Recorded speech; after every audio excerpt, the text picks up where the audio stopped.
De quoi? Pas tomber malade ce soir avec le vent. Je vous laisse passer. Alors, yes.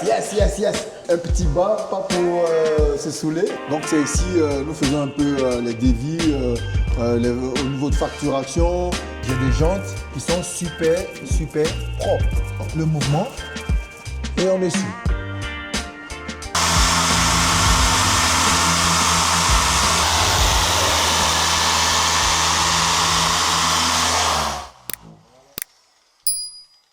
Salut Paco, Salut. ça va? Ouais, ça va très bien. Tu nous présentes ta société aujourd'hui pour ma deuxième vidéo? Bon, c'est dommage que avec ce temps-là, mais c'est bon, vrai on qu'on n'a n'a pas pas de le chance. choix. Ouais. On va présenter quand même la société, voilà. Donc moi c'est Monsieur Cobrissa, Paco, et nous avons créé la société en fait qui est en face de vous, qu'on appelle Cobriska en fait. Donc Cobriska, c'est une société qui a été créée en 2019, donc particulièrement qui est spécialisée dans le detailing et dans le nettoyage automobile. Donc voilà, nous avons un beau devis que nous avons créé pour recevoir toutes les belles voitures, toutes anciennes voitures, toute personnalité en fait. Donc du coup, Cobriska, c'est une société, comme je le disais, qui a été créée en 2019 pour satisfaire aux besoins des clients en fait. Voilà. Ok. Tu nous présentes l'intérieur? On vous présente l'intérieur, vous pouvez venir? Ouais. Vous ne pas prendre froid. Allez.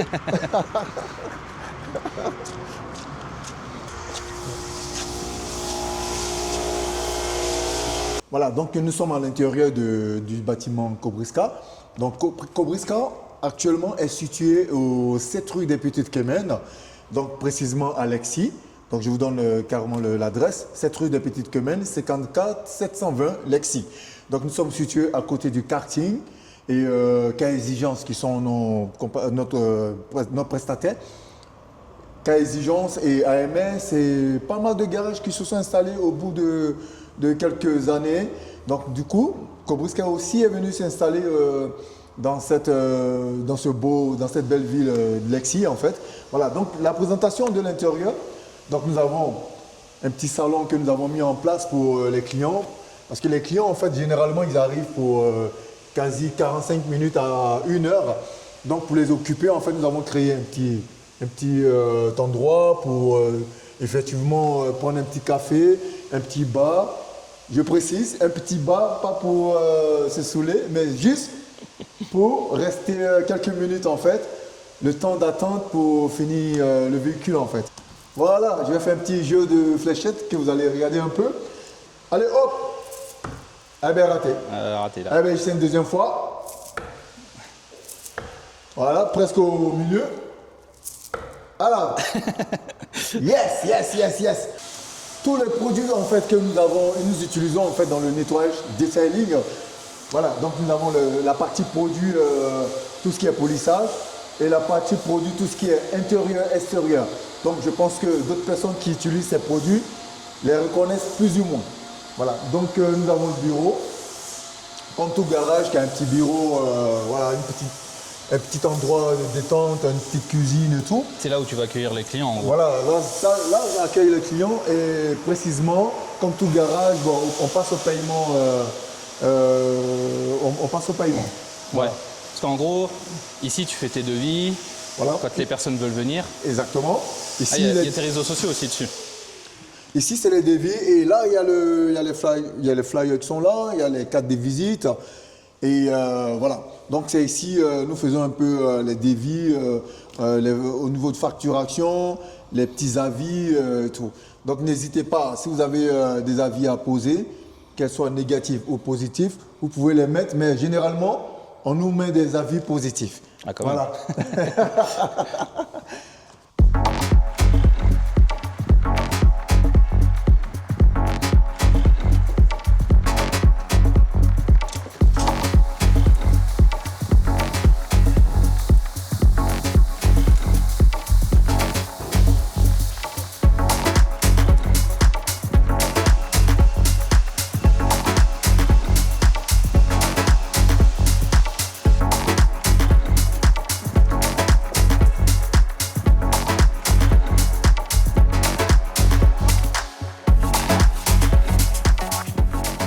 du coup, Paco, pour tout ce qui est nettoyage de jantes, parce que là, je vois que les jantes, en plus, elles sont sales, donc au moins, on peut parler du concret.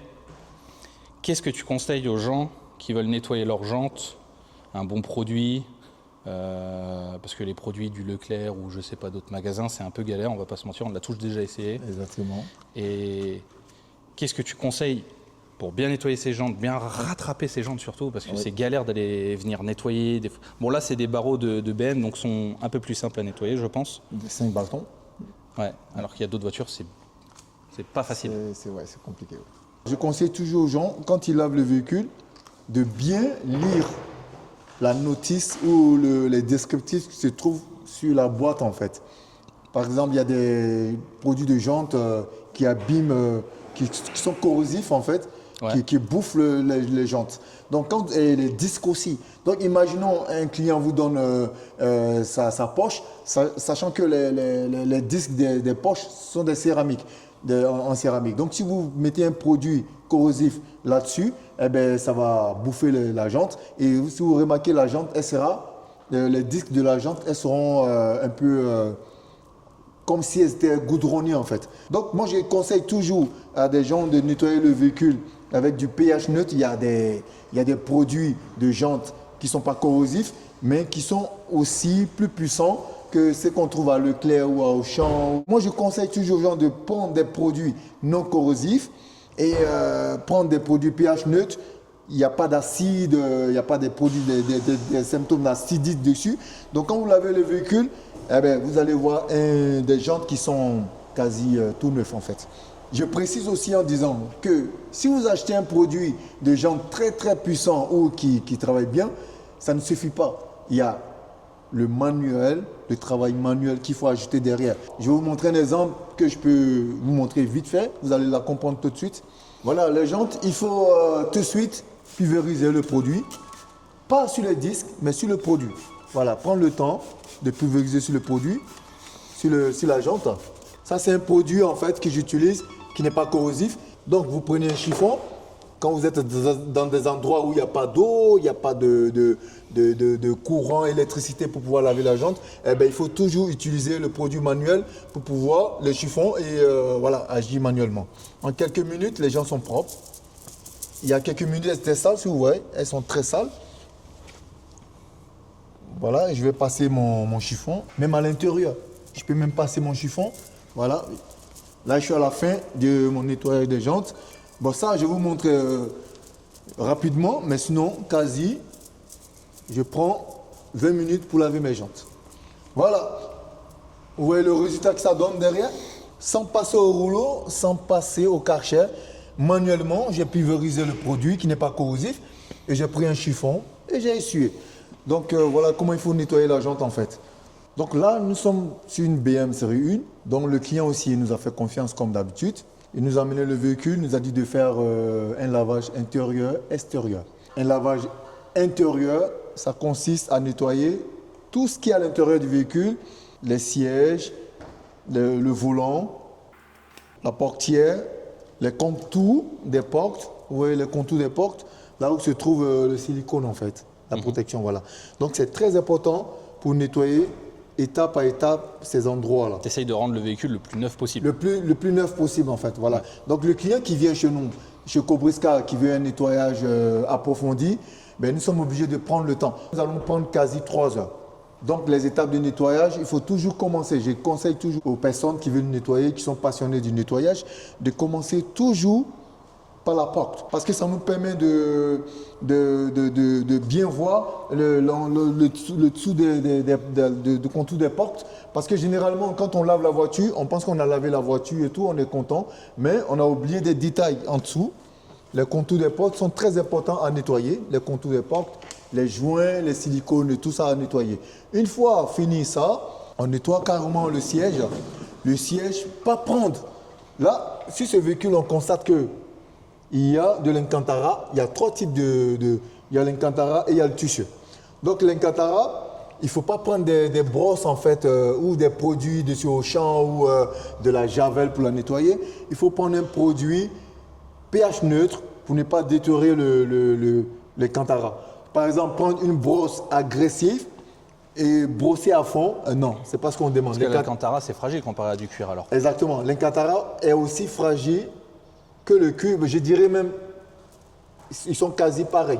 Ah, c'est quasi voilà, pareil. c'est quasi pareil parce que si tu prends une brosse très agressive et que tu brosses sur le cuir, la couleur va se détériorer. Ou la texture va commencer, elle va perdre sa rigidité.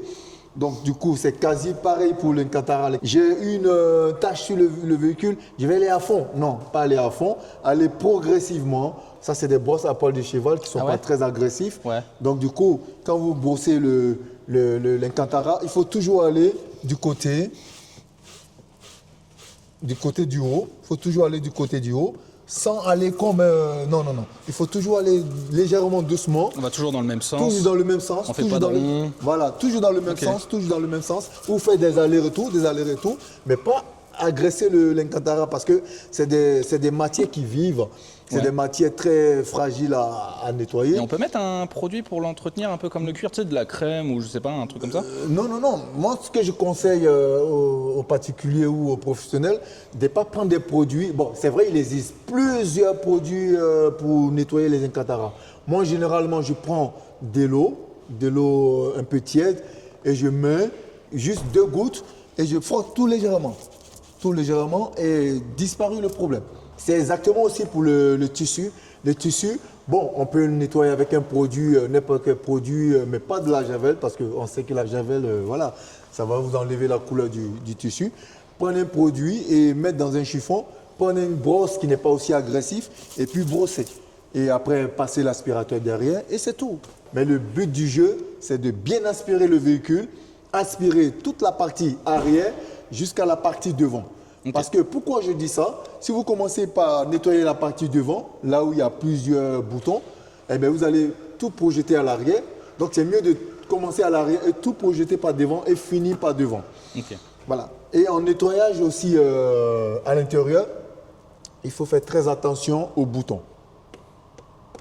Voilà, c'est des voitures, ça dépend. Il y a des voitures, il n'y a pas de bouton, il n'y a pas d'électricité sur les sièges. Ouais. Elles sont manuelles, vous pouvez les reculer. Mais ce type de véhicule, il faut faire très attention aux boutons. Ne pas laver avec de l'eau, aller à fond avec de l'eau. Non, prendre un produit avec un pinceau, le plonger dans le seau où il y a le produit et ensuite presser le chiffon à ce qu'on enlève le max de l'eau. Et passer avec un pinceau et à la suite aspirer en même temps et passer une soufflette. Soufflette, c'est quelques petites astuces comme ça que je vous donne. Et voilà. C'est quasi pareil pour les aérations. Les aérations, il ne faut pas prendre je vous montre un peu les pinceaux que j'ai. Les pinceaux que j'ai, c'est un peu des pinceaux au poil souple. Au poil souple. Donc vous le plongez dans le produit et vous pulvérisez. Tac, tac, vous pulvérisez. Une fois que vous avez pulvérisé, vous passez là. Vous voyez le mouvement. Et on est sûr. Vous voyez? Donc comme je vous le disais, en fait, pour nettoyer les aérations, on n'a pas besoin de prendre un chiffon, un microfibre rempli d'eau et les mettre sur les aérations. Les aérations, c'est très simple. Il suffit de pulvériser sur un chiffon. Voilà, comme ça sur un pinceau plutôt. Et de passer là. Le pinceau, c'est moins agressif que les chiffons que nous utilisons. C'est mon principe avec le chiffon. Donc là, vous allez verticalement comme ça. Et après, vous nettoyez. Voilà. Voilà. Vous voyez? Voilà, très propre. C'est pareil aussi pour le volant, les commodos et tout. Les commodos, il ne faut jamais pulvériser sur le contact. C'est pas bon. Ça risque d'oxyder la voiture, ça risque de griller les circuits électriques et tout. Donc, vous pulvérisez encore à nouveau. Et voilà, vous nettoyez comme ça au pinceau. Au pinceau, c'est plus agréable, plus souple avec la voiture. Ben, tu sais quoi, moi j'ai un produit de l'Action. Le produit rose, on appelle ça. Et pour nettoyer tout ce qui est volant, commodo et tout, eh ben, je trouve ça super. Il y a aussi la manière de faire et il y a aussi le travail manuel que tu apportes derrière. Donc, si tu as un produit qui est super puissant et que tu n'as pas de bonnes manières de nettoyer, eh bien, les produits ne vont pas avoir d'effet. Je peux prendre de l'eau et du savon ou du liquide vaisselle et nettoyer mon volant insister une fois, deux, trois fois, eh ben, ça va faire le même résultat que celui du produit que tu as acheté à 250 balles, quoi. Les tapis, eux, tu dis la manière de les nettoyer. Comment je fais pour nettoyer un tapis qui a des poils de chat, de chien, de l'herbe séchée Parce que c'est impossible à nettoyer. Franchement, tu vas à la station, tu n'y arrives pas. C'est impossible de nettoyer parce que ça n'a rien à voir avec le produit. On peut vous dire, voilà, j'ai jamais vu un produit qu'on vend sur le marché qui dit produit contre les poils de chien. Ça n'existe pas. Non. Voilà, mais il y a des machines contre les poils de chien. Ça existe. Il y a des petites raclettes en silicone qui enlèvent aussi les poils de chien. Ou soit, celui qui a un chien, il a une brosse pour enlever les poils qui partent déjà du chien. Eh bien, vous prenez cette brosse-là et vous faites ça, vous nettoyez votre tapis, eh bien, les poils de chien vont partir. Maintenant, si vous voulez approfondir le nettoyage de l'enlèvement des poils de chien, vous prenez une machine, il y a une machine qu'on vend, et une machine qui a des dents en plastique. Donc du coup, vous nettoyez le véhicule avec, vous nettoyez les poils de chien et les poils de chien partent. Ou soit, deuxième astuce, vous prenez les brosses des toilettes, en fait, que vous mettez sur une pinceuse et vous nettoyez, vous nettoyez avec ça. Ouais. Donc il y a il y a toute solution pour enlever les poils de chien. Ah, attention, j'ai pu pulvériser sans m'en rendre compte sur la voiture. Je fais des mélanges.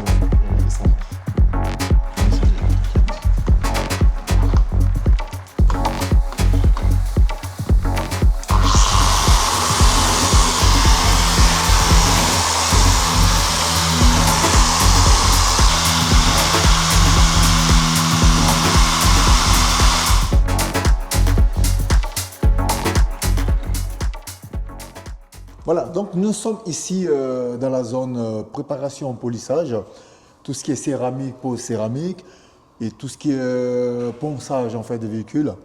Donc quasiment nous avons une Nissan Qashqai du 2016 au 2017.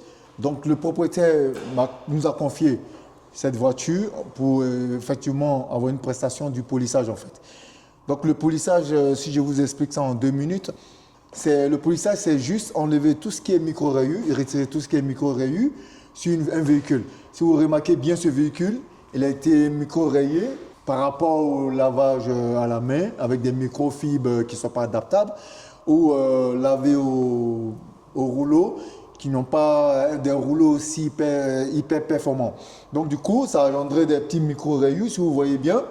Donc là, nous allons effectivement enlever tous ces micro-rayures pour qu'au moins elle puisse récupérer son éclat qu'elle avait d'origine en fait. Donc généralement, on appelle ça restauration. Là, tu parlais des stations de lavage et tout. Oui. Le grand débat, c'est est-ce qu'on lave sa voiture avec le pistolet ou est-ce qu'on lave sa voiture avec le rouleau automatique? Bon, le rouleau automatique, toute personne, pour gagner du temps, ils vont au rouleau.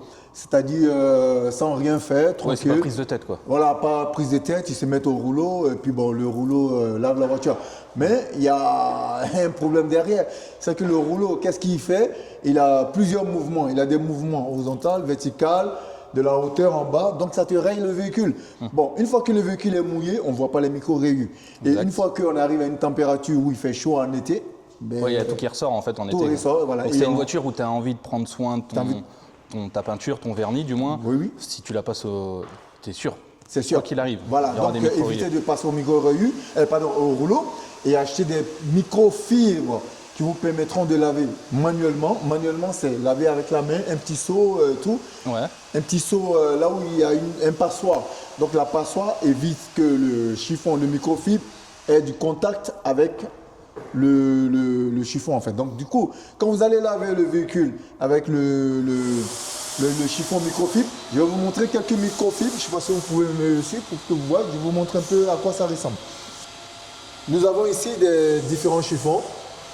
Voilà, nous avons des différents chiffons qui sont là. Donc avec ça, nous avons, il n'y a pas de couture, il n'y a rien. Donc ça évite les griffes. Voilà, ça, il n'y aura pas de griffes en fait. Vous allez laver la voiture tranquillement. J'ai encore un autre exemple, je vous montre. Voilà, celui-là, il est bien propre, ça ne graisse pas la peinture en fait et le vernis. Voilà. Et je vais vous montrer aussi le seau qu'il faut utiliser pour éviter que le sable puisse être en contact avec le chiffon. Là où nous avons un seau en fait, donc dans le seau se trouve une passoire. Ah oui, ouais. Une passoire, donc vous allez poser ça à l'intérieur et vous mettez l'eau qu'il faut, la quantité qu'il faudra pour nettoyer vos véhicules. Et le chiffon que vous allez utiliser, le microfibre adapté à la carrosserie, vous allez la mettre dans le seau. Elle ne sera pas en contact avec le sable qui se trouve tout au fond de la passoire. Donc ça vous évite des micro-rayures et tout. Et Donc, ça évite de prendre 2 seaux alors. Voilà, vous prenez soit 2 seaux, un seau là où il y a l'eau savonneuse et un autre seau là où il y a une autre eau savonneuse en fait. Donc du coup, ça vous permet d'avoir 2 seaux et travailler ça prend du temps, ça prend du temps et c'est vraiment un peu De l'énergie. Voilà, de l'énergie. Mais bon, c'est encore mieux plusieurs fois pour ne pas micro-rayer votre voiture. Il y a un client qui m'a ramené un véhicule aussi hier. Il a lavé le véhicule au rouleau et après il a passé avec la main manuellement. Oui. Voilà, donc du coup, ça a eu un résultat. Et le résultat, je voulais vous le montrer. Voilà, le véhicule qui est là, c'est un Hyundai dont il y a un carrossier qui a repeint le capot. Ouais. Donc là, si vous remarquez, vous voyez, il y a des micro-rayures partout. Parce que le dernier qui a lavé la voiture, il est passé avec un microfibre là où il y avait des cailloux et voilà. Et aussi le rouleau. Voilà, il y a eu les traces de rouleau en fait qui sont passées dessus. Donc le monsieur, en guise de confiance, nous a aussi ramené le véhicule éventuellement pour qu'on puisse enlever tous ces micro-rayures. D'accord. Ah ouais, là on voit bien.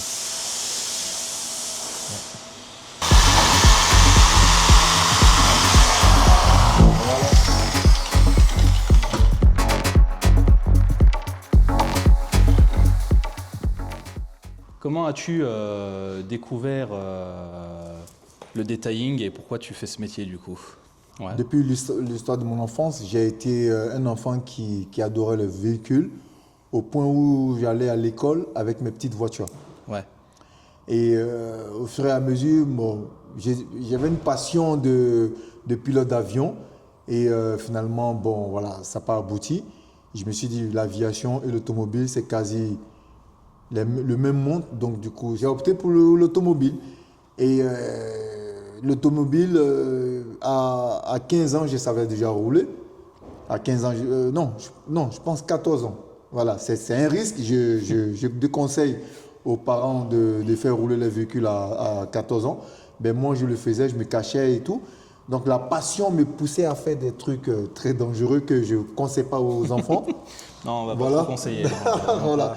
Donc c'est là d'où vient cette passion de l'automobile en fait. Ouais. Maintenant, dans le detailing, au fur et à mesure du temps, en grandissant et tout, en s'achetant sa propre voiture, j'ai commencé à la nettoyer, à avoir le plaisir de la nettoyer quasi tous les jours. Voilà, je la nettoyais tous les jours, du lundi au dimanche. Mais les week-ends, là, on n'en parle même pas. Je reste toute la journée là-dessus. Quand je vois une petite mouche, je nettoie. Quand je vois un petit caillou, je nettoie. Et même quand je monte dans la voiture, il y a un petit aspirateur et je nettoie. Donc, je suis vraiment un passionné de l'automobile, un passionné du detailing, en fait. Donc, un jour, il y a un copain qui me disait, mais Paco, ouvre-toi un garage de nettoyage automobile. Je dis, non, ça, c'est quelque chose que je ne veux pas. Je veux nettoyer mes véhicules en soi-même, oui. personnellement, donc je ne veux pas. Donc en regardant des vidéos, en voyant des amis qui connaissaient des amis qui étaient dans le detailing, je me suis dit, ah ok, pourquoi pas me lancer dedans. Donc ta formation, c'est quoi? Tu t'es formé tout seul ou? D'abord, je me suis formé tout seul déjà. Ouais. J'avais la base du nettoyage automobile, je savais quel produit prendre, parce que j'ai regardé un peu les tutos, les produits qu'on vendait un peu sur le marché, je me renseignais un peu partout. Donc, je me suis, entre guillemets, formé un peu moi-même. Et au fil du temps, je me suis dit, bon, il faut compléter ta connaissance par une formation professionnelle plus agréée. Donc, je me suis formé dans le detailing à Strasbourg. Ça a été à Strasbourg et après, ça a été chez Mafra. C'est un groupe italien, donc je me suis formé là-bas. Et après, je me suis formé chez Car Polish. Je me suis formé aussi chez plein de personnes. Donc du coup, j'ai eu plusieurs endroits là où je me suis formé parce que je voulais découvrir pas mal de trucs. Et la formation, elle ne s'arrête pas là. Je continue encore à me former. Même à l'heure d'aujourd'hui, ouais. Même à l'heure d'aujourd'hui, Oui, bah oui. j'essaie de me former. De toute façon, il y a toujours. toujours une évolution. Il y a toujours une évolution. Il y a des voitures électriques qu'il faut savoir nettoyer. Ouais. Il y a des carrosseries qui ne sont pas pareilles que celles des voitures en carburant. Il y a tout un truc, on essaie d'évoluer et il faut évoluer avec le temps en fait. Parce qu'on peut dire que le detailing, à l'heure d'aujourd'hui, c'est bien démocratisé, mais à l'époque, il y a, je sais pas, peut-être 10 ans en arrière, c'était pas tant démocratisé que ça. Il n'y a pas de formation, parce qu'à l'heure d'aujourd'hui, il y a même des écoles de detailing. Exactement, oui. Il y a des écoles, il y a des centres de formation dans le detailing. Comme vous le dites, il y a 10, 30 ans, le detailing, je pense que ça existait, mais ce n'était pas trop reconnu. Ouais, c'était pas reconnu. Voilà. Il n'y avait pas la passion automobile non plus. Voilà, il n'y avait pas de passion automobile.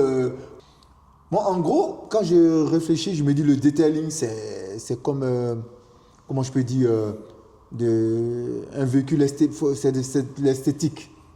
Voilà, c'est une passion, comme si tu traites une femme, tout. Bon, c'est un peu ça. C'est une passion. Aujourd'hui, c'est ton métier passion. Voilà. C'est ton métier qui te gagne c'est ton gagne-pain, mais en même temps, c'est ta passion. Exactement. Mais en plus de la passion, ça te permet de résister aux intempéries qui arrivent, tout.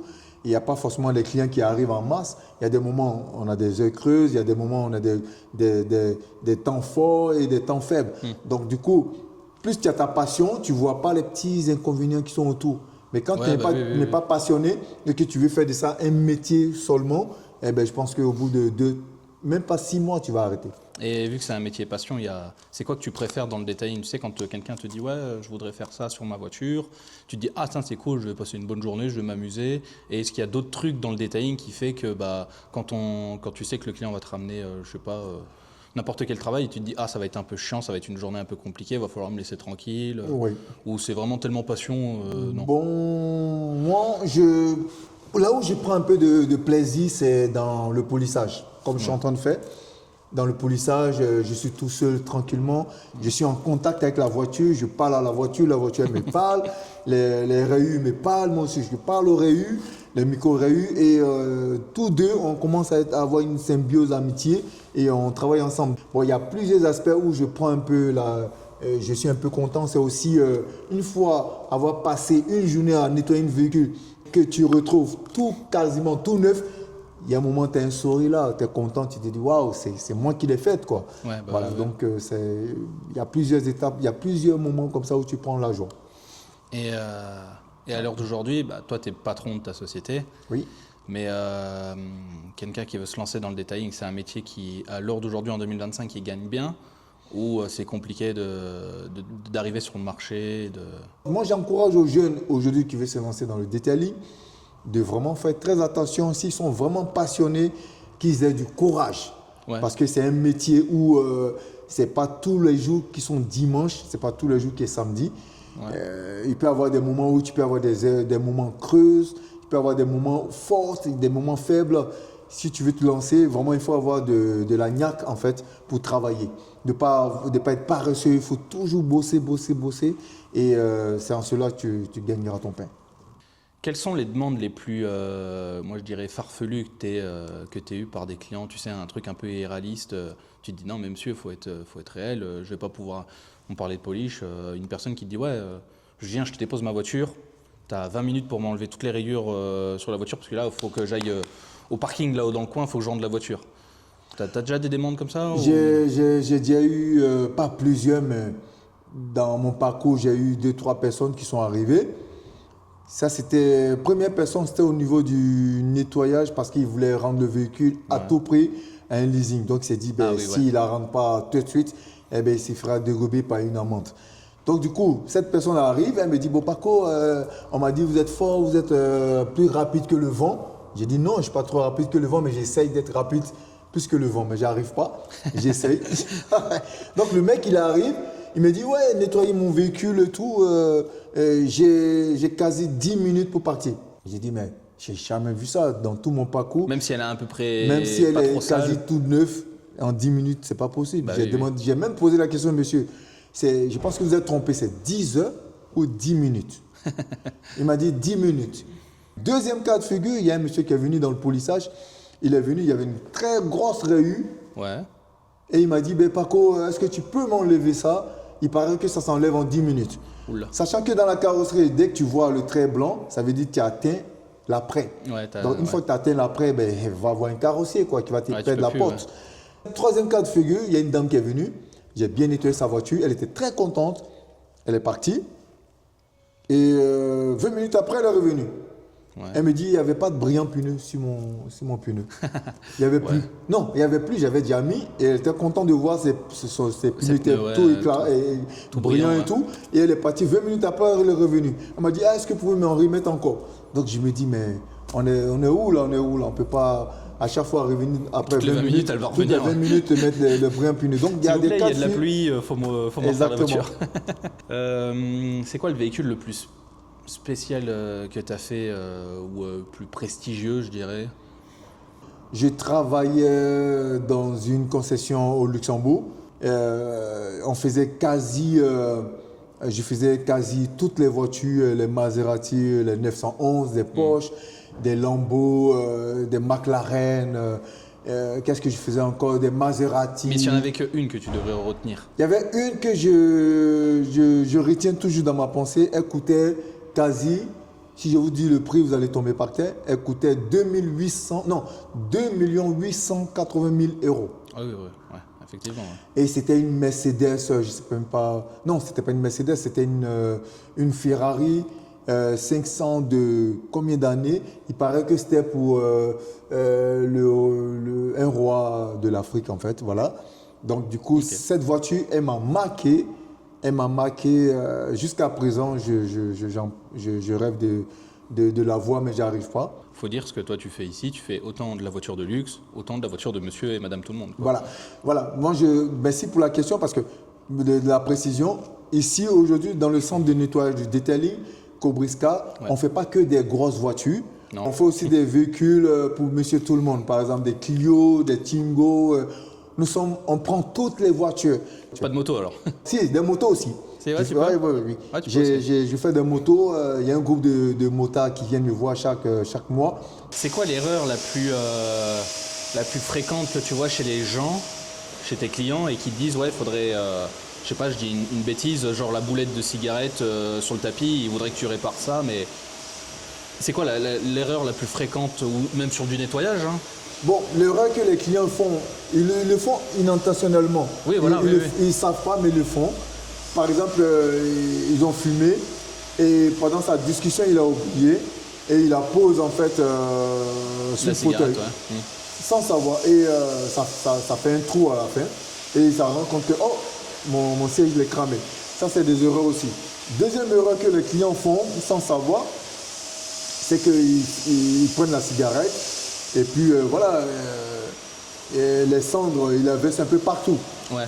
Ça, c'est des trucs à ne pas faire. Ça pollue vraiment une voiture. Ça pollue la voiture, ça dégrade la matière plastique du véhicule. Okay, ça tout se colmate en fait dans le petit endroit là où on pose les clés ou des petits trucs comme ça. Ouais. Ça pollue l'endroit. Et pour visuellement, c'est pas agréable à voir parce que on t'identifie en fonction de ta voiture, à l'état de la propriété de ta voiture. Donc souvent, je retrouve des cas de figure comme ça où il y a des crottes de souris ou des crottes de rats plutôt, ou des rats morts. On rencontre plein de trucs. Puisque c'est notre métier, les gens, ils ne réfléchissent pas, ils te donnent. Et puis voilà, Kobryska a résolu ce problème. Ou aussi, il y a des personnes qui viennent et vous posent les véhicules et puis il y a plein d'affaires. Ils n'ont pas trié, ils n'ont rien fait. Ils se sont dit, bon voilà, le gars du detailing, il va prendre son temps pour nettoyer. Sachant que nous, on travaille avec le temps. Donc, si on nous pose des véhicules qui sont quasi pleins, on va prendre 30 minutes pour les enlever et 30 minutes aussi pour les remettre. Donc, du coup, c'est des trucs comme ça. Ton meilleur conseil pour garder la voiture le plus propre possible? Là, je te ramène ma voiture. Ah, ça, c'est une bonne question. Tu as passé plusieurs heures dessus. J'ai pas envie de repartir et dans 5 minutes, j'ai redégueulasse et tout, quoi. C'est quoi ton meilleur conseil pour garder la voiture la plus propre possible? Les meilleurs conseils que je donne aux clients, quand ils ramènent un véhicule, par exemple, ils ramènent le véhicule tout de suite, c'est vrai, ils vont partir chez eux, soit ils ont 30 à 25 minutes à faire. C'est vrai, ils vont sortir du véhicule, ils ne vont pas s'envoler puis rentrer à l'intérieur. Non, ils vont pouvoir marcher dans le véhicule. On n'interdit pas que le client récupère sa voiture et puis fait vraiment attention à ne pas... Non, tu peux marcher là-dedans. Mais ce que je conseille pour garder un véhicule tout quasi propre, il ne faut pas attendre que ça soit hyper dégueulasse. Si vous nettoyez un véhicule quasi aujourd'hui, mais à la fin du mois, vous venez on fait aussi des petites prestations qu'on appelle les prestations express. Donc, on va passer un coup d'aspirateur, on va nettoyer le plastique vite fait. Ça, c'est des nettoyages en express qui ne te coûteront pas cher, mais au moins tu garderas ta voiture quasi toute propre au bout de tout le mois, toute l'année en fait. Voilà. Oui, tu fais un gros nettoyage parce que tu viens de ramener ta voiture pour un gros nettoyage. Et après, si d'ici 3 semaines, tu vois qu'elle est déjà un petit peu sale, machin, pour que ça évite de coûter un gros nettoyage dans le mois d'après, tu reviens, tu reprends rendez-vous, un petit nettoyage de 10-15 minutes, où c'est juste un coup d'aspi, un petit coup de brosse, un petit coup de nettoyant, et puis voilà. Qui te coûte rien. Ça permet de continuer un peu Exactement. plus loin. Sachant qu'une voiture propre, ça te met en bon état, tu es content. Ouais, c'est vrai qu'on est content. Tu es content dans ta tête, dans ton mental, tu es content, ça te donne une certaine joie. Donc du coup, avoir une voiture propre, franchement, ça fait du bien. C'est un bien-être pour la personne. Est-ce qu'on peut prendre rendez-vous chez toi pour une prestation? Imaginons, j'ai des sièges en tissu, tu sais. Oui. Mais la voiture, je la lave moi-même parce que je ne veux pas non plus faire un gros lavage dedans. Mais il y a une tâche que je n'arrive pas du tout à revoir. D'accord. Est-ce que tu peux prendre juste rendez-vous pour cette tâche précisément sur ce siège ou Bon, pour ce genre de type de nettoyage, on n'a pas besoin de prendre rendez-vous. Puisque nous sommes équipés ici, Kobreska, à des machines vraiment sophistiquées pour résoudre un problème en 10 minutes que sans cette machine, tu peux pas la résoudre, mais tu vas perdre du temps au bout de 1-2 heures. Oui, parce que tu es chez toi, tu n'as pas forcément l'aspirateur spécial pour ça. Donc tu es avec ta brosse, ton produit de chez l'Action, on va dire, tiens, pour ne pas les citer. Et puis tu vas nettoyer, et tu te dis, mais j'arrive pas. Alors que chez un professionnel comme chez toi, où ça va prendre 10-15 minutes. Ça va prendre 10-15 minutes, vous venez, on a une machine à vapeur très super sophistiquée. En 45 minutes, on nettoie quasi une voiture sale. Et du coup, on va toucher à la fin de la vidéo.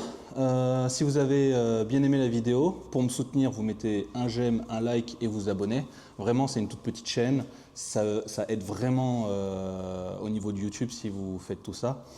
Je remercie Paco. Bon, merci à toi pour cette vidéo. Exactement. Et puis j'espère qu'on s'en reverra ou qu'on fera d'autres petites vidéos. Exactement. Pour YouTube, TikTok, Insta, n'importe quoi. Comme on en avait déjà parlé. Nous sommes ouverts à tout le monde. Tous ceux qui veulent venir nettoyer le véhicule, quasi tout le temps, n'hésitez pas. Oui, de toute façon, il y aura tout dans les descriptions, les réseaux sociaux, le numéro de téléphone. De toute façon, j'avais déjà filmé tes réseaux sociaux à toi aussi. Donc, tout sera dans la description. D'accord. Allez, merci à vous. Ciao.